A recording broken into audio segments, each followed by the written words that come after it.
Hoje nós vamos falar sobre um tema importantíssimo que é reprodução em bactérias. Você já parou para pensar como as bactérias se reproduzem? Você já parou para pensar o que faz com que essas bactérias possam se reproduzir? Como formam superbactérias, aquelas que são bem complicadas, que com o uso de antibióticos normais a gente não consegue combater? Você já parou para pensar que muitas dessas bactérias podem infectar nosso organismo e se alastrar de forma muito rápida, causando morte do indivíduo de uma forma muito eficiente? Então, essas perguntas que a gente vai ver durante essa aula. Repare que você vai ter diversas informações e que normalmente são questões que caem bastante em avaliações. Eu conheço seu professor, ele vai colocar questões sobre reprodução de bactéria na sua avaliação. Antes você errava, agora você não erra mais. Então, vamos com a gente para o vídeo. Um abraço. Vamos para a quarta aula sobre bactérias, hoje falando sobre reprodução bacteriana, tema interessantíssimo. E, se você for reparar, a bactéria causa um estrago muito grande quando se reproduz em um organismo, por exemplo. Estou falando daquelas bactérias que são nocivas, né, patogênicas, ou seja, que nos causam doenças. Então, para a gente começar a ver hoje sobre reprodução bacteriana, primeiro a gente tem que entender que a reprodução, de modo geral, é importantíssima para a sobrevivência de qualquer ser vivo e com bactéria não é diferente. Assunto, com certeza, que cai em qualquer avaliação que se fale em bactérias, que tem assunto lá, bactéria, rolando lá no meio. Então, gente, olha só. Para a gente começar, a gente tem, no caso, dois tipos de reprodução em bactéria. A reprodução assexuada, que é aquela reprodução em que não há necessidade de gameta, não tem troca de material genético entre um indivíduo e outro, ou seja, ela sozinha se reproduz. Então a bactéria não precisa de uma outra bactéria para que esse processo ocorra. Já, por outro lado, não tem variação genética, porque um indivíduo, quando gera outro, forma um indivíduo geneticamente igual. Por outro lado, existe também os processos em que ocorre variação genética em bactérias. E aí, muitas vezes, esse processo é chamado de reprodução sexuada. Porém, não é um termo muito adequado, porque a essência da definição para a reprodução sexuada é aquela em que envolve gametas, gameta masculino e gameta feminino, naqueles indivíduos que fazem esse tipo de reprodução. Em bactérias, o termo mais correto seria recombinação, processo de recombinação genética. Porque nós vamos ver agora ao longo dessa aula que para os três tipos de recombinação não se aplica tanto o conceito de reprodução.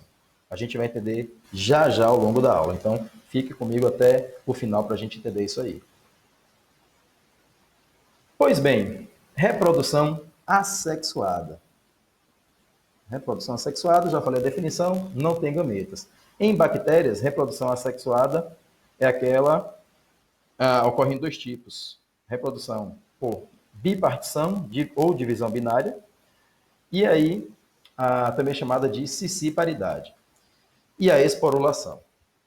Então, bipartição, que é um processo bem comum em bactérias, e esporulação, também que muitas fazem.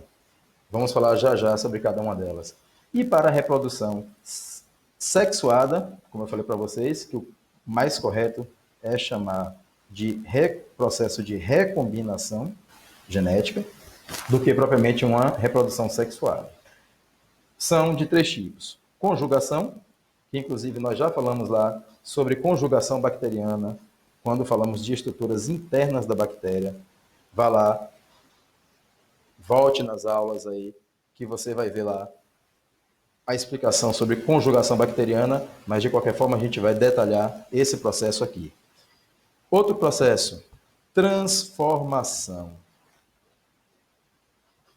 E o último, transdução. 3 processos em que bactéria pode recombinar seu material genético. Tudo bem. Primeiro processo de reprodução assexuada. Endósporo ou esporulação, pela formação do endósporo. Olha só, o termo endo significa dentro. Dentro. Esporo é uma estrutura em que não só a bactéria tem, outros seres têm, como por exemplo, plantas, fungos, também apresentam esporos. O que seria um esporo na sua definição? Esporo é uma estrutura de resistência contra condições adversas, ou seja, condições ruins do ambiente. Então, toda vez que a condição fica ruim para o indivíduo, esses indivíduos formam um esporo para resistir a essas condições, para quando as condições voltarem a ficarem favoráveis, esse esporo volta a originar uma bactéria novamente. Então, um esporo é uma estrutura de resistência. Um esporo pode ficar durante dezenas e até centenas de anos preservados no ambiente, esperando só uma oportunidade para germinar e o indivíduo voltar a repovoar aquele local. Então, no caso das bactérias, o que é que ocorre? A formação do esporo é dentro da célula. Como ocorre esse processo? Está aqui uma bactéria, no seu estado normal. O que está em rosinha aqui dentro é o DNA, cromossomo bacteriano. Quando as condições começam a ficar desfavoráveis para a bactéria, ela começa a formar uma camada de proteção adicional dentro do citoplasma e que essa camada de proteção, que é impermeável, vai conter o DNA da bactéria e vai proteger a maior parte do DNA bacteriano. Repare que a célula, com o passar do tempo, começa a se degenerar e a se desidratar. Vai perdendo água, secando, secando, até que finalmente só permaneça no ambiente o endósporo, que está aqui. Está aqui uma fotomicrografia de um endósporo. Reparem uma camada bem grossa aqui de cera ao redor, impermeabilizante. E aqui já o início da formação dele, do endósporo. Pois bem, condições ruins para a bactéria, formação de esporos. Está lá sua mãe limpando a casa, tira o pé, menino, tira o pé, passando pano. E aí, com água sanitária, cloro. Esse cloro é nocivo para a bactéria. Aquelas bactérias que não conseguem formar esporos acabam morrendo pela presença do cloro. Já outras não, elas podem formar o endósporo. Quando o cloro deixar de existir naquele ambiente, o endósporo volta a formar uma bactéria novamente, aí bonitinha como ela era antes. Tudo bem? Anota isso aí, informação importante. Passamos para a segunda modalidade de reprodução assexuada em bactérias. Olha só, essa aqui é a mais comum em bactérias, que é a divisão binária, bipartição ou cisciparidade. Como ocorre esse processo? Primeiro, esse é um processo que é muito rápido. Aqui já é o contrário. Para as bactérias fazerem reprodução por divisão binária ou bipartição, as condições agora têm que ser o contrário, tem que ser muito favoráveis à bactéria. Ou seja, tem que ter glicose, que é o alimento, tem que ter espaço suficiente e tem que ter também alimento. Então, alimento, espaço e condições favoráveis. São essas condições para que a bactéria possa fazer a reprodução assexuada do tipo bipartição. Como ocorre esse processo? Primeiro, DNA único, cromossomo, bacteriano está aqui no centro. De início, esse cromossomo, esse DNA começa a se duplicar, vai ocorrer uma duplicação cromossômica. Posteriormente, com o cromossomo já, esse DNA já duplicado, começa a haver um estrangulamento da célula com a formação de uma nova membrana plasmática entre um DNA e outro, com posteriormente formação de uma parede celular que vai fazer com que essas bactérias possam finalmente se separar. Repare, formam duas bactérias idênticas geneticamente, porque o cromossomo lá no início foi duplicado.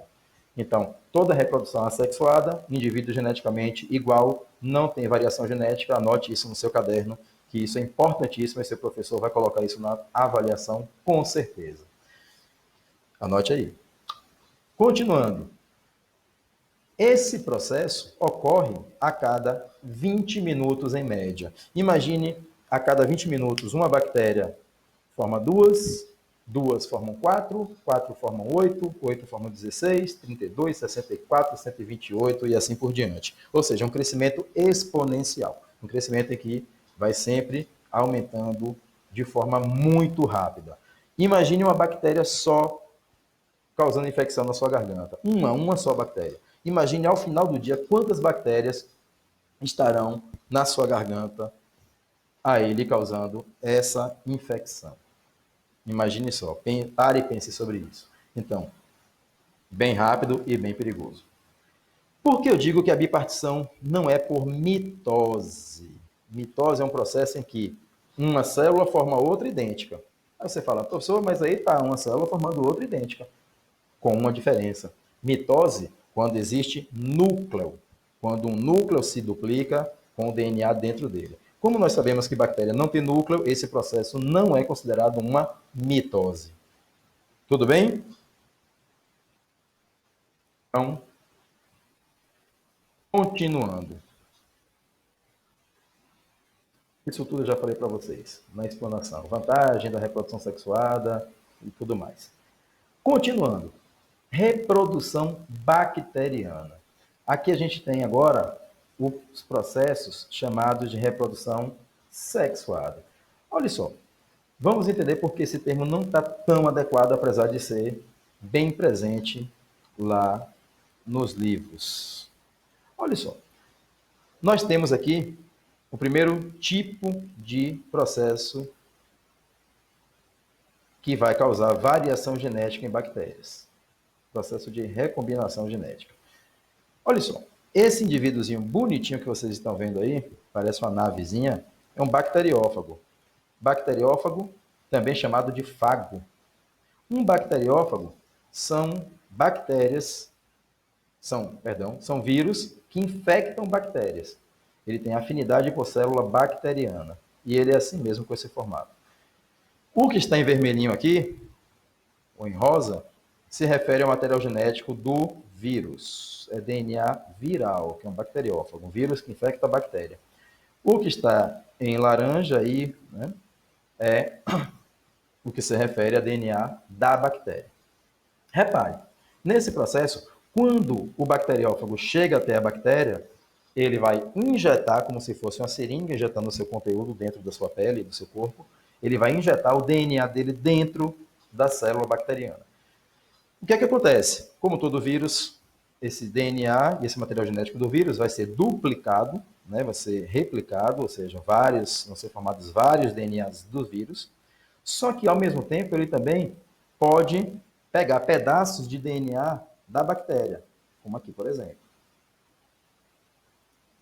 Aqui só tem DNA bacteriano, é esse aqui que vai ser o nosso interesse.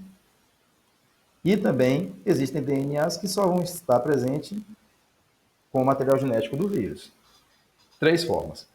Quando esses vírus saem da bactéria, causando a ruptura dela, né, que a gente chama então de ciclo aqui da reprodução, chamado de ciclo lítico, quando ocorre a ruptura da célula, quando a célula acaba se estourando, rompendo, vai liberar esses bacteriófagos para o ambiente. Esses bacteriófagos podem sair com o DNA dele, vírus, pode sair com o DNA do vírus e da bactéria, e pode sair também com o DNA somente da bactéria.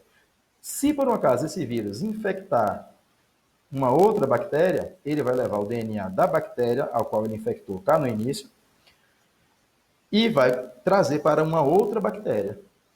Essa bactéria, então, agora passa a ser geneticamente diferente do que ela era antes. Repare que isso é um processo de recombinação. Por quê? Porque a bactéria recebeu um DNA novo, que não era dela. Isso é a transdução. Na transformação, o que é que ocorre? Transformação é quando, muito simples esse processo. Fácil, fácil, fácil. Esse aqui é para ninguém errar em prova. O que é que ocorre? Quando a bactéria morre, por um motivo qualquer, ela vai liberar pedaços de seu DNA para o ambiente e as bactérias que permaneceram vivas simplesmente vão capturar esse DNA, esses pedaços ou alguns pedaços desse DNA da bactéria que morreu. Está aqui. Morreu. E aí, esses fragmentos de DNA vão entrar na bactéria, que vai receber esse pedaço e incorporar esse DNA ao dela. Pronto. Está aí o processo de transformação. Por último, o processo de conjugação, o processo talvez mais importante de variação genética em bactérias. Por que isso? Porque a partir do processo de conjugação bacteriana, ocorre a transmissão de fragmentos de DNA entre bactérias. Então, ou seja, esses fragmentos de DNA são chamados de plasmídios.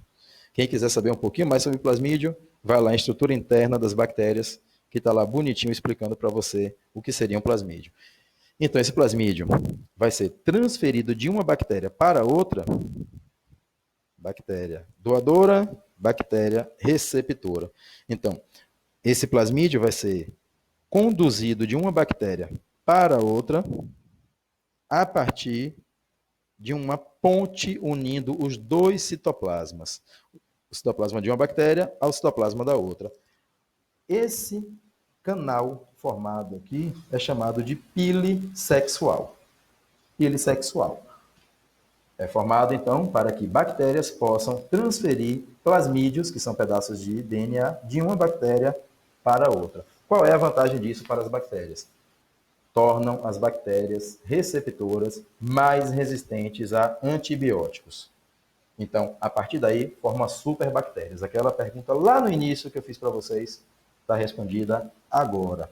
Então, quanto mais troca de plasmídios entre bactérias, maior resistência a antibióticos essas bactérias vão ter. Galera, chegamos ao final mais uma vez da aula. Gostaria que vocês compartilhassem esse vídeo com seus amigos, com seus colegas. Não deixe informação boa só para vocês. Compartilhe com todo mundo. Um abraço. Se gostou, mostre para os seus amigos. Se não gostou, mostre para os seus inimigos. E um grande abraço a todos e até mais.